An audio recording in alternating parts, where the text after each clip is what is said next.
Don't forget to like the video, share your thoughts in the comments, and subscribe to stay updated with our latest stories. Life has a funny way of settling into routines, doesn't it? Especially when you reach a certain age. My days had found a comfortable rhythm here in Oakavan.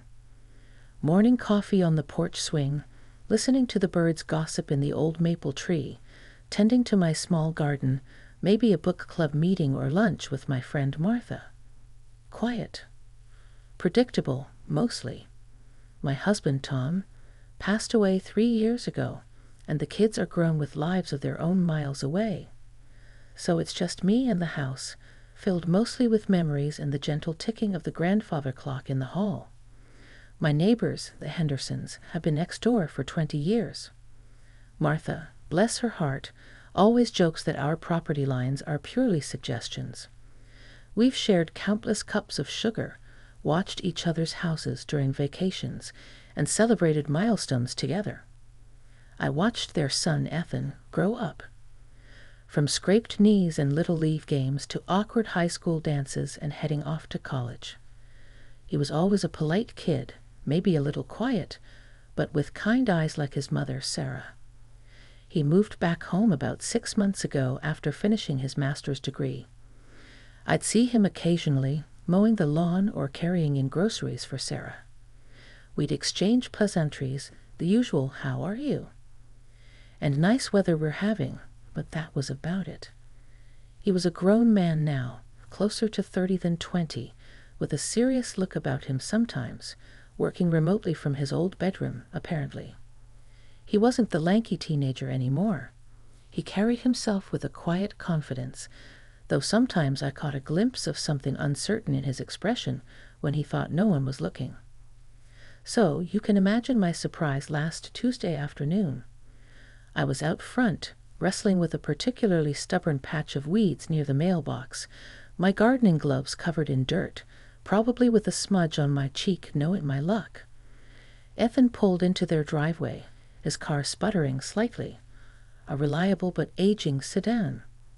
He got out, grabbed his briefcase, and then, instead of heading straight inside, he walked over to the low picket fence separating our yards. "Afternoon, Carol," he said. His voice was deeper than I remembered, smooth. "Aye, Ethan. Just battling the dandelions," I replied, trying to brush a stray hair from my face with the back of my gloved hand, likely making the dirt smudge worse. He chuckled, a nice sound, genuine. "Looks like you're winning." He leaned against the fence post, not seeming like he was in a rush to get inside. "Actually, I was wondering."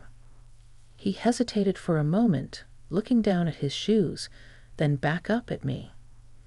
Those kind eyes held a flicker of something I couldn't quite place. Nervousness? Purpose? "I know this might sound a bit out of the blue, but would you maybe like to grab a coffee sometime this week?" My treat. I blinked. Coffee? With Ethan? My mind raced. Was his mom sick? Did they need something? Was he selling something? It seemed so. Unexpected. "Coffee?" I echoed, probably sounding a bit dazed. "Yeah," he said, a slight flush creeping up his neck. I've been wanting to ask you something, get your perspective on a situation, actually. Thought it might be easier over coffee than shouting over the fence." He gave a small, almost shy smile. "Perspective?" I asked, curiosity piqued now, overriding the initial surprise. It wasn't about needing help or selling something, it seemed. He wanted advice? From me? "Yeah," he repeated, seeming a bit more relaxed now that the invitation was out. "If you're not too busy, of course." I pulled off my gloves, tucking them into my apron pocket. The request felt genuine and honestly a little intriguing. It wasn't every day the neighbor's grown son asked for my perspective on anything. Maybe my quiet routine could use a little shake-up. "Well, Ethan," I said, managing a warm smile. "That's very thoughtful of you. I think I could manage that. When did you have in mind? Relief washed over his face. Great. How about Thursday? Maybe around 10? There's that little place, the Daily Grind, down on Main Street? The Daily Grind sounds perfect, I confirmed. Thursday at 10 it is. Excellent, he said, his smile widening. I'll look forward to it, Carol. He gave a little wave and headed inside, leaving me standing by the fence, the forgotten weeds momentarily safe. My neighbor's son. Coffee. My perspective. What on earth could he want to talk about? The quiet predictability of my afternoon had just taken a very interesting detour. I went inside, washed the dirt from my hands and face, and couldn't shake the feeling of anticipation, mixed with a healthy dose of bewilderment. Thursday morning arrived draped in that soft, early autumn light, the kind that makes everything look a little golden. I took a bit more care getting ready than I usually would for just running errands. Not fussy, mind you, but I chose my favorite blue knit sweater, the one that brings out the color in my eyes, and a pair of comfortable slacks. A touch of lipstick. Why? I wasn't sure. Maybe it was just the novelty of it, breaking the routine. Or maybe, deep down, I felt a little flattered that this young man, seemingly navigating his own complex adult life, thought my perspective was worth seeking out. The Daily Grind was bustling, filled with the comforting aroma of roasted beans and baked goods. Soft jazz played in the background and chatter filled the air. I spotted Ethan already seated at a small table near the window, nursing a mug. He looked up as I approached, and that warm smile immediately put me at ease. He stood up politely. Carol, aye. Thanks for coming. Morning, Ethan. Smells wonderful in here, doesn't it? I slid into the chair opposite him. The table was small, creating a sense of closeness that wasn't uncomfortable, just present. He'd already bought me a coffee. A latte, just how I liked it. How did you know? I asked, surprised. He shrugged, a little color rising on his cheeks again. I might have heard you order it once when Mom dragged me here last month. Thoughtful. I took a sip. It was perfect. We chatted for a few minutes about the usual things, his parents, the unseasonably warm weather, the noisy construction down the street. It felt natural, easy. He was a good listener, attentive, making eye contact in a way that felt respectful and engaged. Then he took a deep breath, setting his mug down carefully. So, he began, his tone shifting slightly, becoming more serious. The reason I asked you here, it's about my career path. And maybe, well, life in general. I leaned forward slightly, signaling I was ready to listen. I finished my master's in software engineering. He continued, tracing the rim of his mug with a finger. Good job, good prospects. Everyone tells me I should be thrilled.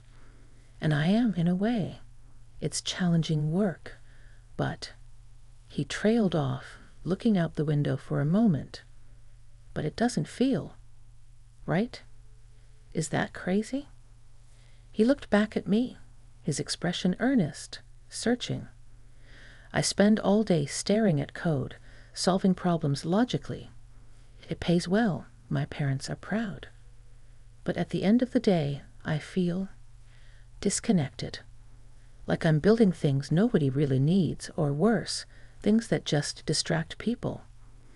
There's this creative itch I have, something I've always pushed aside because it wasn't practical. He paused, seeming hesitant to continue. What kind of creative itch? I prompted gently. He looked down, swirling the coffee in his mug. Woodworking, he said, almost sheepishly.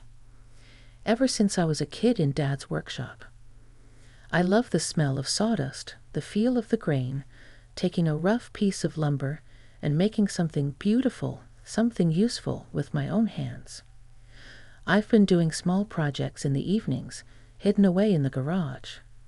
It's the only time I feel completely myself." He looked up, vulnerability clear in his eyes. "My parents think it's just a hobby, a distraction. They worry I'll throw away a good career. And maybe they're right. But this engineering job, it feels like I'm wearing someone else's suit." He sighed.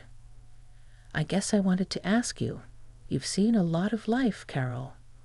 You've always seemed so grounded, so content in your own skin. Is it foolish to want something more than just practical?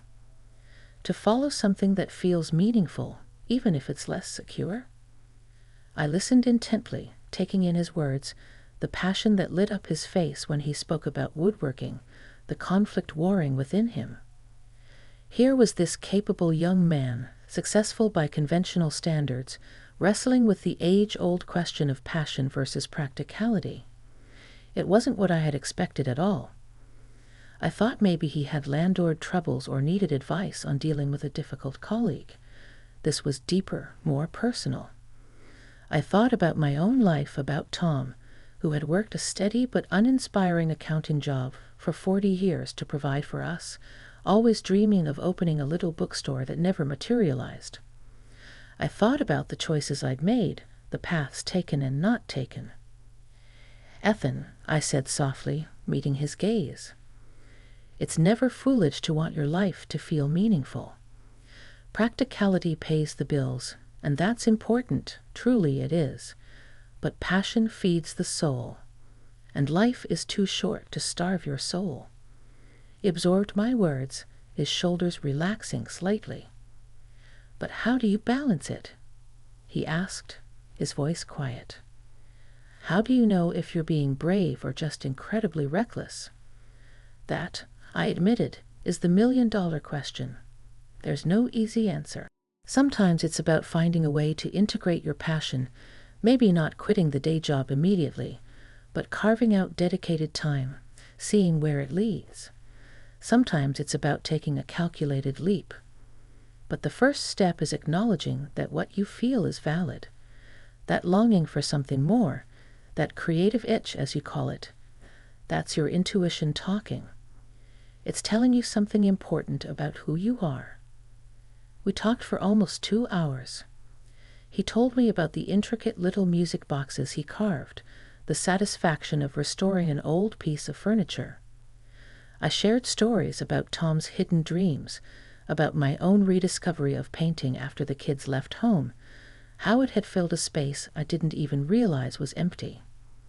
There was no awkwardness, no sense of the age gap being a barrier. It was just two people sharing experiences, vulnerabilities, and a search for meaning. He listened to me with the same respect and attention he'd hoped I would offer him. He asked thoughtful questions about my painting, about how I navigated loneliness after Tom passed. It was a conversation that flowed easily, built on a surprising foundation of mutual understanding. As we got ready to leave, he hesitated by the door. "Carol," he said, his tone full of sincerity, "thank you. Really, you have no idea how much this helped. Just saying it out loud to someone who listened, without judgment." "Anytime, Ethan," I smiled. "And for what it's worth, I think pursuing something that makes you feel that alive is incredibly brave, not reckless." He gave me that warm smile again, the one that reached his eyes. "Maybe I'll show you some of my projects sometime, if you're interested." "I'd love that," I said, and I meant it. Walking home under the golden autumn sun, the world felt a little brighter. The conversation replayed in my mind. It wasn't just about woodworking or careers. It was about connection, about being seen for who you are, not just the role you play, the neighbor, the widow, the engineer, the neighbor's son. Something had shifted, subtly but significantly. A simple coffee invitation had unlocked a door to an unexpected friendship, a connection that felt surprisingly deep and remarkably comfortable. My quiet routine suddenly felt richer, imbued with a sense of possibility. That coffee meeting wasn't a one-off. A few days later, Ethan knocked on my door, a slightly hesitant look on his face, holding a small, beautifully wrapped box. I finished something," he mumbled, shifting his weight. "Thought you might like to see it." Inside was a small jewelry box, crafted from cherry wood, smooth as silk, with intricate carvings of leaves around the edges. The grain glowed warmly. It was exquisite. "Ethan, this is stunning," I breathed, running my fingers over the detailed work. "You made this?" "Yeah," he said, pride mixing with shyness. "Just finished sanding it yesterday." "It's not much, but—" "It's wonderful," I interrupted gently. "Truly, you have a remarkable talent." I invited him in, and he ended up staying for tea. He talked more about his woodworking, his dreams of maybe, someday, setting up a small workshop, perhaps doing custom pieces or restoration. He showed me pictures on his phone, a sturdy bookshelf, a delicate birdhouse, a rocking horse he'd restored for a friend's child. Each piece held a story, a piece of him.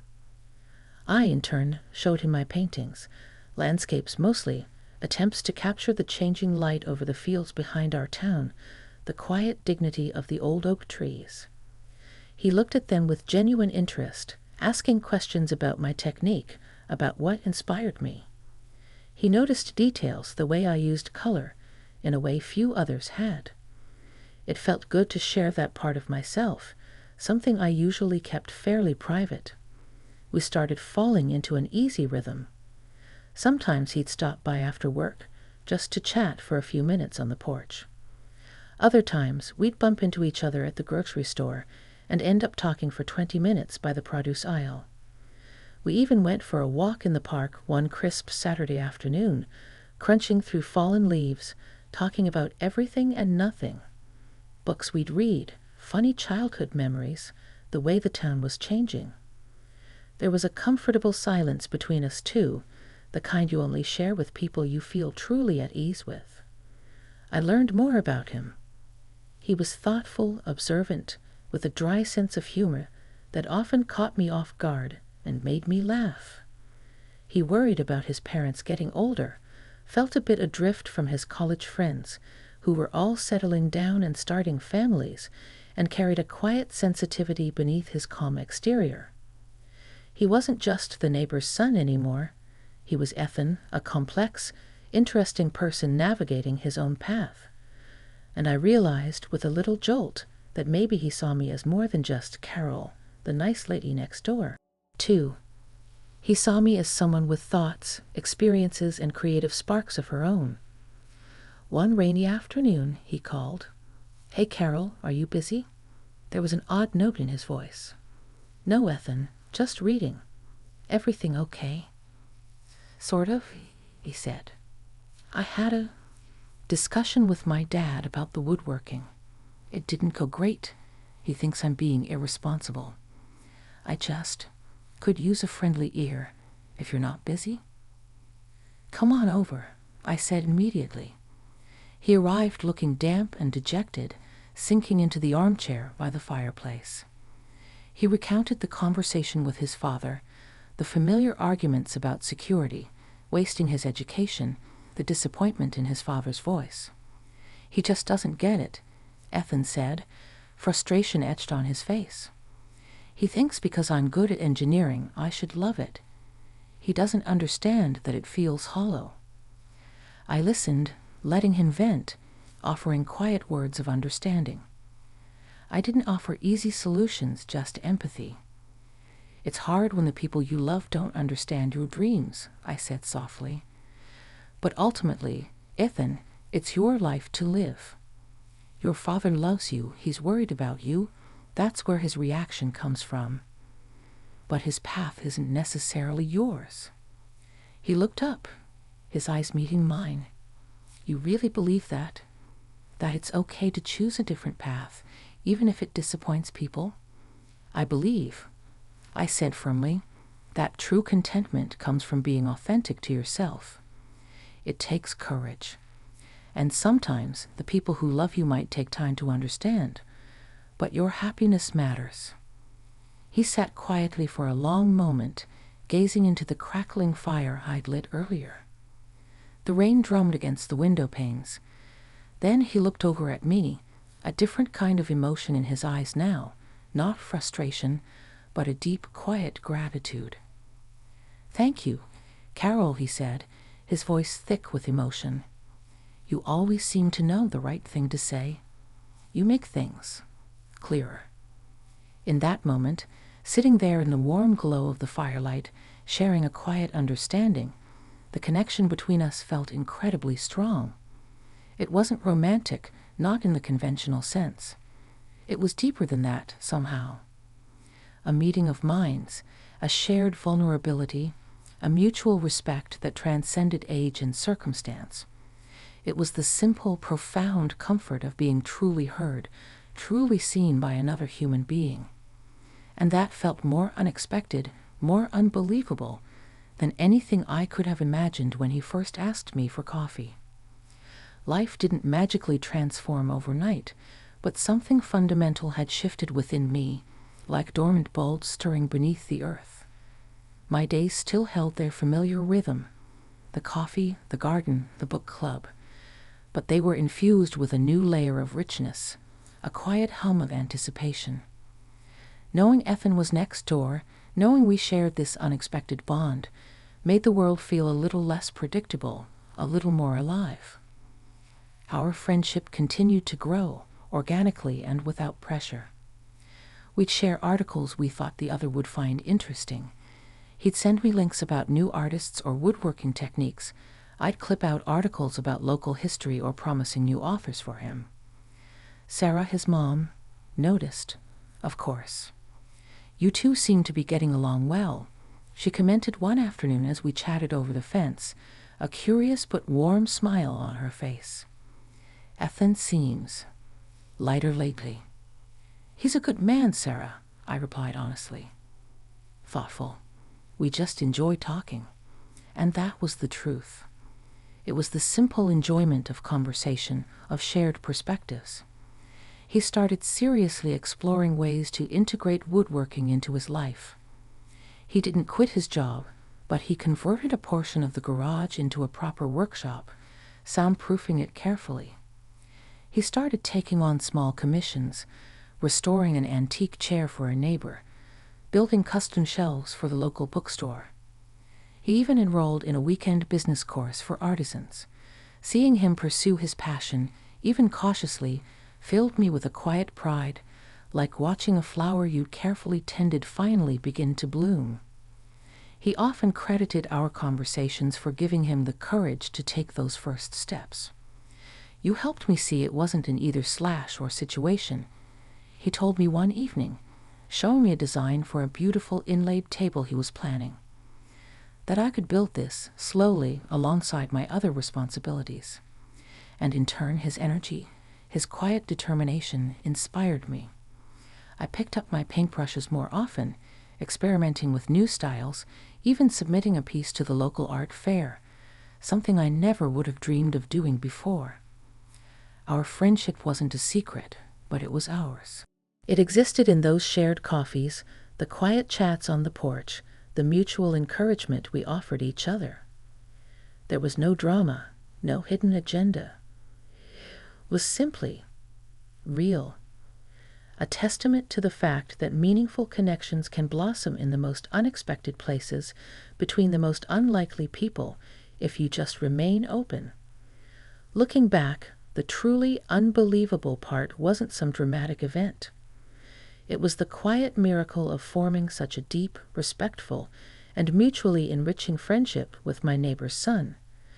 It challenged my own preconceived notions about age, about relationships, about where connection can be found. Ethan taught me that wisdom isn't solely the domain of the old, and passion isn't only for the young. He reminded me that vulnerability is a strength, and that listening, truly listening, is one of the greatest gifts we can offer another person. And perhaps in my own way, I offered him a safe harbor, a place where he could explore his dreams without judgment, where his quieter creative self was not just accepted, but celebrated. Our story doesn't have a grand, cinematic ending. There was no sudden declaration or life-altering event. Instead, it settled into a comfortable, enduring rhythm. We remain neighbors, friends. We still have coffee, sometimes at the daily grind, sometimes on my porch swing. He shows me his latest project. I show him my latest painting. We talk about life, its challenges and its small joys. It's an unexpected chapter in my life, one I couldn't have written or predicted, but one I cherish deeply. It taught me that growth doesn't stop at a certain age, and that the most profound experiences often arrive quietly, disguised as a simple invitation for coffee. It reminded me to look beyond the surface, to stay open to connection, and to appreciate the quiet beauty of friendship built on mutual respect and genuine understanding. And that, I think, is pretty unbelievable in itself.